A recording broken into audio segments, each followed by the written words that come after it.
Glenn, there are a number of tried and true methods for beating writer's block.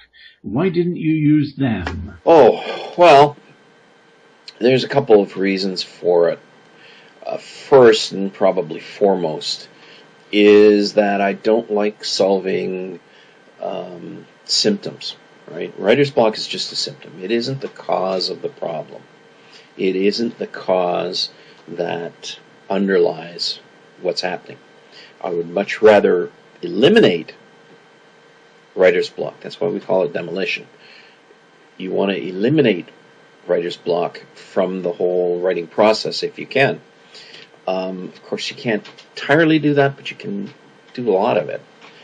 A lot of cases that writer's block occurs, it's not a temporary thing. It's really a symptom of what's happening around you. Unfortunately, most of the people that are eliminating writer's block are focused on writer's block as a symptom. So they'll try and solve, for example, they'll give you tools to allow you to write faster. They'll get you tools to get you going, as it were. That's not the best way to do it. They'll suggest things like taking walks, which I think we asked earlier. All of those are fine as they stand, except that what they're really doing is trying to overcome the cause of writer's block. So in other words, rather than solving the actual issue, they're solving the result of the issue. And that works once, and only once, and then you have to redo it, and redo it, and redo it. Makes a lot more sense to go back and say, okay, here's the symptom. What's the disease? Let's fix the disease, not the symptom. So in other words, if you've got, let's say that you've got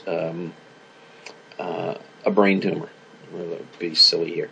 If you've got a brain tumor, you don't want to take aspirin for the headaches because that's just making the situation worse. You want to go in and you want to get that tumor removed if at all possible. Same thing applies with writer's block. You want to eliminate the cause of writer's block, not just the symptom. The other reason is that it's been done before. I mean, you want a trick? Well, there's all kinds of them. I mean, just pick up any book on writer's block. They're all over the place. And of course, they're all over the place because nobody solves the problem. It's really comes down to a case of do it once, do it right, and not worry about it again. Now, you'll always have little bits of it, and that's why we included a chapter with some of the old tricks, tried and true tricks. But, no, solve the problem, not the symptom. And if you want to solve the symptoms, they're all over the place. Do a Google search. It's not an issue. Walk.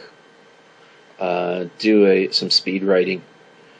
Just get yourself going, and that'll solve the problem, theoretically.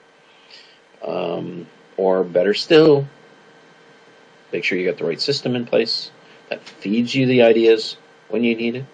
Make sure you've got the right motivation that gets you through the process. Make sure you've got the right conditions for writing and right work habits for writing.